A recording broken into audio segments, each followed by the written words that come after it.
여러분 안녕하세요. 수스레버보다니 알레영 또 메린 버영 또 tiếtគឺចូលដល់មេរៀនទី2នៅក្នុងសៀវភៅ level 1ដដែលហើយចំណងជើងនៅក្នុងមេរៀនទី2របស់យើងគឺផាំងេឆេកសាំងីអ៊ីសូយ៉ូនៅក្នុងបន្ទប់មានតុបាទនេះគឺជាចំណងជើងមេរៀននៅក្នុងមេរៀនទី2របស់យើងឥឡូវយើងចូលទៅមើលផ្នែកទាំង4នៅក្នុងមេរៀនទី2ហ្នឹងផ្នែកទី1ដែលយើងរៀនតាក់ទងទៅនឹង Chuje ប្រធានបទនៅក្នុងមេរៀនទី2របស់យើងរៀនតាក់ទងទៅនឹងអីគេរៀនតាក់ទងទៅនឹងសាមូលតែសាមូលយើងបកថាវត្ថុហើយផ្នែកទី2ផ្នែកខាងអហ៊ីវ៉ាមុនប៉ុបផ្នែកខាងពាក្យហើយនឹងវិជ្ជករយើងរៀនតាក់ទងទៅនឹងពាក្យទី1យើងរៀនតាក់ទងទៅនឹង 일상생활 사물 តែសាមូលនេះវត្ថុដដែលវត្ថុ 일상생활 ជីវិតរស់នៅប្រចាំថ្ងៃអញ្ចឹងវត្ថុដែលប្រើប្រាស់នៅក្នុងជីវិតរស់នៅប្រចាំថ្ងៃអាហ្នឹងពាក្យទី1ពាក្យទី2យើងរៀនតាក់ទងទៅនឹង changso il យើងរៀនតាក់ទងទៅនឹងទីកន្លែងទី1អញ្ចឹង changso នៅក្នុងសភៅ level 1ហ្នឹងគឺមាន2មាន changso il ហើយនិង changso i មានទីកន្លែងទី1ឬក៏ហើយបន្តមកទៀតនៅក្នុងមេរៀនបន្តមកទៀតយើងរៀនពី changso i ទីកន្លែងទី2ហើយវិជ្ជករយើងរៀនតាក់ទងទៅនឹងមញងសាដែលប្រើប្រាស់ជាមួយនឹងបរិយាស័ព្ទ ika ហើយនឹងមញងសាដែលប្រើប្រាស់ជាមួយនឹងទម្រង់ e isoyo ហើយបន្តិចទៀតយើងនឹងរៀនជាមួយគ្នាថាតើវិជ្ជករទាំងពីរហ្នឹងមានន័យថាយ៉ាងម៉េចឥឡូវយើងចូលដល់ផ្នែកខាងទី3ផ្នែកទី3គឺផ្នែកខាងហល់តុងផ្នែកខាងសកម្មភាពហល់តុងទី1យើងរៀនតាក់ទងទៅនឹងផាំងអានប៊ុលហ្គន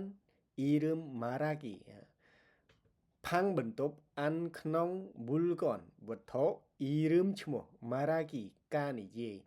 អញ្ចឹងហល់តុងទី1យើងរៀនតាក់ទងទៅនឹងអីគេតាក់ទងជាមួយនឹងការនិយាយឈ្មោះវត្ថុនៅក្នុងបន្ទប់តែផាំងកន្លែងនេះបន្ទប់សំដៅទៅលើបន្ទប់គេងអញ្ចឹងនៅក្នុងភាសាកូរ៉េបន្ទប់គឺគេមានឈ្មោះដាច់ដោយឡែកពីគ្នាអញ្ចឹងផាំងកន្លែងនេះគឺសំដៅទៅលើបន្ទប់គេងហើយហល់តុងទី2ហល់តុងទី2យើងរៀនតាក់ទងទៅនឹង chip 관련 정보 읽기 តែ chip ផ្ទះ 관련 ពាក់ព័ន្ធ 정보 ព័ត៌មាន 읽기 ការអានអញ្ចឹងការអានព័ត៌មានដែលពាក់ព័ន្ធឬក៏តាក់ទងទៅនឹងផ្ទះហើយផ្នែកទី4ផ្នែកចុងក្រោយយើងរៀនតាក់ទងទៅនឹង Mundawa Chongpo នៅក្នុងមេរៀនទី2ហ្នឹងគឺ Hanguk Inne Irim តែ Hanguk In ជនជាតិកូរ៉េ A កន្លែងនេះថ្នាក់ពាក្យរបស់វាគឺជាកម្មសិទ្ធិហើយស្រៈអើយកន្លែងនេះសំឡេងរបស់វាគឺបែងចែកជា3នៅពេលក្រោយខ្ញុំនឹងបញ្យល់ថាពេលណាវាបញ្ចេញសំឡេង A ពេលណាវាបញ្ចេញសំឡេងផ្សេងយើងអាចនឹងរៀនជាមួយគ្នានៅពេលក្រោយឬក៏ចាំមើលខ្ញុំបង្កើតជាវីដេអូខ្លីដែលបញ្យល់ទាក់ទងជាមួយនឹងសំឡេងរបស់ស្រៈអើយដែលបែងចែកជា3ហ្នឹងអញ្ចឹងអ៊ីរឹមឈ្មោះអញ្ចឹង Hanguk Inne អ៊ីរឹមយើងបកថាឈ្មោះរបស់ A កន្លែងនេះរបស់ជនជាតិកូរ៉េ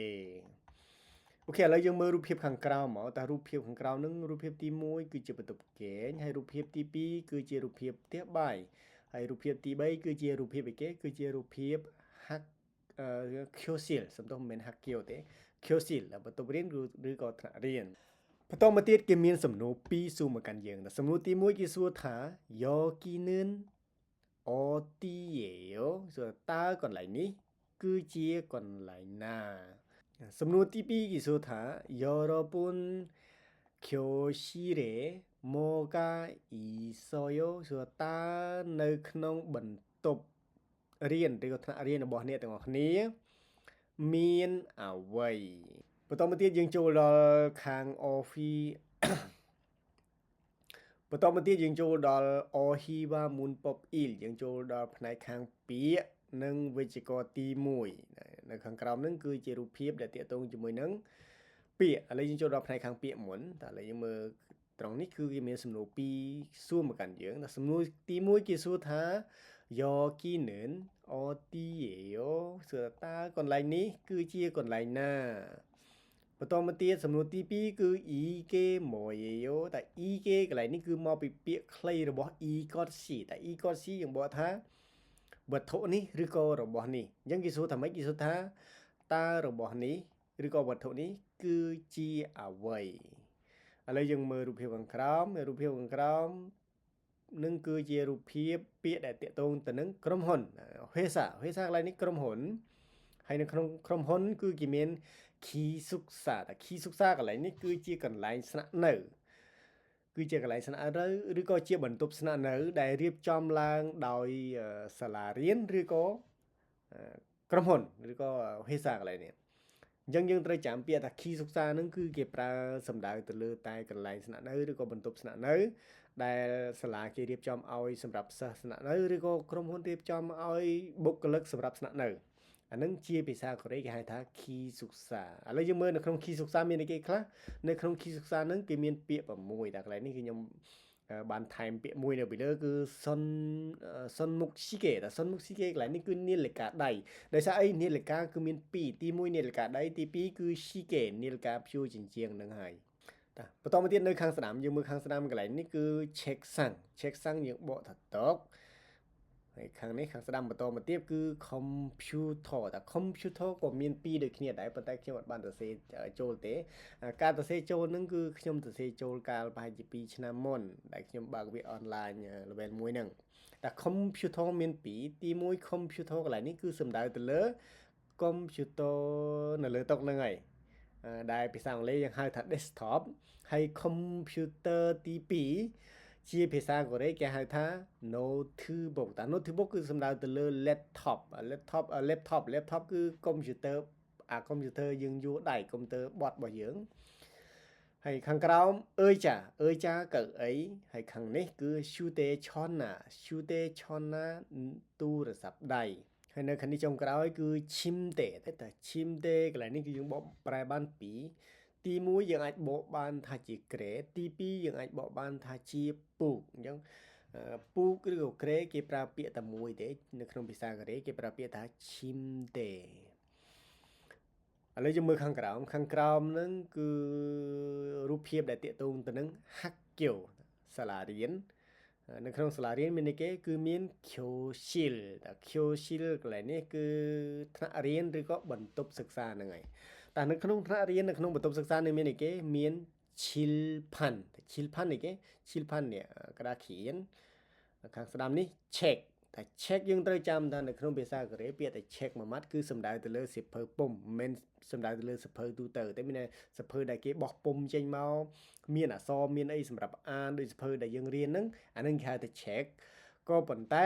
បើសៀវភៅទៅសេគេមានពាក្យគេផ្សេងមួយទៀតបន្តិចទៀតយើងនឹងរៀនជាមួយគ្នាទាក់ទងជាមួយនឹងសៀវភៅទៅសេហ្នឹងហើយតែយើងមើលខាងស្ដាំនេះគឺអីគេអើយចាកៅអីខាងក្រោមនេះ check sang តុកហើយខាងនេះ pilthong សំដៅទៅលើកាបូបដាក់ប៊ិចដាក់បន្ទាត់ដាក់ខ្មៅដៃឬក៏អាធុងដែលយើងដាក់ប៊ិចដាក់កាបូបដាក់ខ្មៅដៃដាក់បន្ទាត់នៅលើតុរបស់យើងអានឹងក៏គេហៅថា pilthong ដូចគ្នាដែរតែបន្តមកទៀតខាងនេះគឺមានពាក្យថា full pen ប៊ិចហើយចុងក្រោយគឺ Cheeto តែ Cheeto កន្លែងនេះដូចនៅក្នុងរូបហ្នឹង Cheeto Panty ខ្ញុំចង់វគ្គជាភាសាខ្មែរណាឥឡូវយើងមើលខាងក្រោមគេមានសំណួរ2ហើយគេមានចម្លើយ2ឥឡូវយើងសាករៀនអានមកហើយយើងសាករៀនឆ្លើយមកតែមើលសំណួរគេសួរថា Yokinen Otiyo សួរថាកន្លែងនេះគឺជាកន្លែងណាតែកន្លែងនេះគឺជាកន្លែងណាតែនិយាយឆ្លើយថាម៉េចគេឆ្លើយថា Kisusa Yeyo តែគឺជាកន្លែងស្នាក់នៅឬក៏ជាបន្ទប់ស្នាក់នៅសំណួរទី2គេសួរថា Ike Moyeyo សួរតើរបស់នេះឬក៏វត្ថុនេះគឺជាអ្វីតែចម្លើយ Chimte Yeyo តែគឺជាក្រែបន្តមកទៀតយើងចូលដល់ផ្នែកខាងវិជ្ជាករទី1គឺមៀងសាដែលប្រើប្រាស់ជាមួយនឹង Ika បរិយាស័ព្ទ Ika ឥឡូវយើងមើលនិយមន័យគេបន្តិចមកចាំខ្ញុំបញ្យល់ថាតើ Ika នឹងគេប្រើប្រាស់ដោយរបៀបណាហើយវាមានន័យថាយ៉ាងម៉េចនេះគឺជានិយមន័យរបស់គេ 문장에 주어를 나타낼 때 사용해요 គេប្រើប្រាស់នៅពេលដែល គេបង្ហាញពីប្រធាននៃប្រយោគតែជាភាសាខ្មែរមានន័យចេះមានន័យថា ega ហ្នឹងគឺគេប្រើប្រាស់នៅពេលដែលគេបង្ហាញពីប្រធាននៃប្រយោគគឺមានន័យអញ្ចឹងតែឥឡូវខ្ញុំបញ្យល់បន្ថែមតិចទៀតតើតើជាមួយនឹងបរិយាស័ព្ទ ega ហ្នឹងតែបរិយាស័ព្ទ ega ហ្នឹងគឺជាបរិយាស័ព្ទនាមប្រធានដូចទៅនឹងបរិយាស័ព្ទអឿនលឿនដូចគ្នាប៉ុន្តែវាមានភាពខុសគ្នាខ្លះហើយភាពខុសគ្នារវាង ega និងអឿនលឿននឹងធ្វើវីដេអូដាច់ដោយឡែកមួយព្រោះអីវារឿងស្មុគស្មាញហើយវាត្រូវការចំណាយពេលយូរដើម្បីបញ្យល់អញ្ចឹងកន្លែងនេះបងប្អូនគ្រាន់តែដឹងថា ega នឹងគឺជាបរិយាស័ព្ទនាមប្រធានដូចទៅនឹងអឿនលឿនទៅបានហើយអ្វីទៅដែលហៅថាបរិយាស័ព្ទនាមប្រធានបរិយាស័ព្ទនាមប្រធានគឺជាបរិយាស័ព្ទបញ្ជាក់ន័យឲ្យនាមប្រធានហើយបើវានៅជាមួយនឹងនាមណានាមនោះគឺជាប្រធាននៃប្រយោគអញ្ចឹងការបកប្រែ ega នឹងគឺអត់មានបកប្រែទេជាភាសាខ្មែរឥឡូវយើងមកមើលពីរបៀបនៃការប្រើប្រាស់បន្តិចសិនមករបៀបនៃការប្រើប្រាស់ e ប្រើប្រាស់ជាមួយនឹងនាមទាំងឡាយណាដែលមានផាត់ឈិមតែមានជើងតម្រដែលមានជើងអញ្ចឹងយើងមើលលើពាក្យខាងក្រោយនេះពាក្យខាងក្រោយហ្នឹងបើសិនជាវាមានជើងយើងបូកជាមួយនឹង e តែបើសិនអត់មានជើងទេយើងបូកជាមួយនឹង k ឆេកសាំងមានជើងហើយជើង e អញ្ចឹងទៅជាយ៉ាងម៉េចទៅជាឆេកសាំង e តោខាបាំងតខាបាំងមានជើងដែរមិនជើង e ដូចគ្នាបូកជាមួយនឹង e ទៅជាយ៉ាងម៉េចទៅជាខាបាំង e ទៅជាតោហើយនាមទាំងឡាយណាដែលអត់មានជើងបូកជាមួយនឹងកាឧទាហរណ៍ដូចពាក្យឈីតូតែឈីតូកន្លែងនេះអត់មានជើងទេណាវាបញ្ចប់ដោយស្រៈអញ្ចឹងយើងបូកជាមួយនឹងកាទៅជាឈីតូកាអើយចាក៏បញ្ចប់ដោយស្រៈដូចគ្នាទៅជាយ៉ាងម៉េចទៅជាអើយចាកាតែអានឹងជារបៀបនៃការប្រើប្រាស់ដើម្បីងាយស្រួលយល់ឥឡូវយើងមកមើលប្រយោគឧទាហរណ៍កន្លែងនេះខាបាំងីអ៊ីសូយ៉ូតែកន្លែងខាបាំងីអ៊ីសូយ៉ូកន្លែងនេះយើងអាចបកប្រែបានពីរប្រភេទទី1យើងបកប្រែថាតើមានកាបូបអត់ក៏បានអានោះទៅតាមស្ថានភាពជាក់ស្ដែងឬទី2យើងអាចបកថាកាបូបនៅអត់ឧទាហរណ៍ថាពេលដែលយើងរៀនហើយយើងចេញពីរៀនហើយយើងភ្លេចកាបូបហើយយើងចុះទៅដល់ក្រោមហើយឬក៏យើងដើរទៅដល់ចំណុចឡានក្រុងហើយស្រាំអូភ្លេចកាបូបហើយយើងមករកកាបូបវិញអញ្ចឹងដល់ពេលយើងមករកកាបូបវិញយើងមកគ្នាពីរនាក់ដូចម្នាក់ប្រុសម្នាក់ស្រីអញ្ចឹងដល់ពេលយើងមករកហើយយើងមកដល់ឃើញកាបូបអញ្ចឹងហើយឧទាហរណ៍ម្នាក់ប្រុសហ្នឹងគាត់នៅចាំនៅខាងក្រៅហើយម្នាក់ស្រីចូលមកយកកាបូបម្នាក់ប្រុសនឹងសួរថាខាបាំងីសើសួរកាបូបនៅអត់កាបូបនៅអត់កន្លែងនេះមានន័យថាកាបូបរបស់គាត់ដែលគាត់ភ្លេចនៅនឹងវានៅអត់ឬក៏មានអ្នកផ្សេងយកទៅអីអញ្ចឹងណាចានៅក្នុងការប្រើប្រាស់ប្រយោគកន្លែងនេះគឺមានន័យពីរអញ្ចឹងតែបន្តមកទៀតម្នាក់ស្រីគេឆ្លើយមកវិញណេខាបាំងីសើតែខាបាំងីសើកន្លែងនេះមានន័យដូចខ្ញុំបញ្យល់មិញអញ្ចឹងអាចនឹងទៅតាមស្ថានភាពជាក់ស្ដែងអាចនឹងទី1យើងអាចបកប្រែបានថាមានកាបូបឬក៏ទី2កាបូបនៅ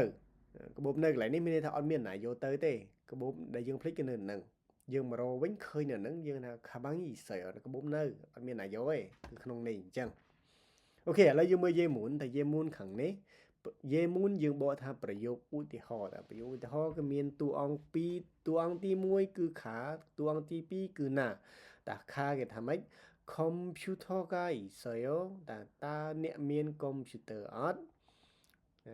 ណាយឆ្លើយណែ computer កាយសើតើបាទឬក៏ចាខ្ញុំមានកុំព្យូទ័រអញ្ចឹងនៅក្នុងភាសាកូរ៉េដូចកន្លែងនេះខ្ញុំបកមានប្រធានមែនទេតែអញ្ចឹងនៅក្នុងភាសាកូរ៉េនៅក្នុងប្រយោគនេះខ្ញុំបកមានប្រធានដាក់ចូល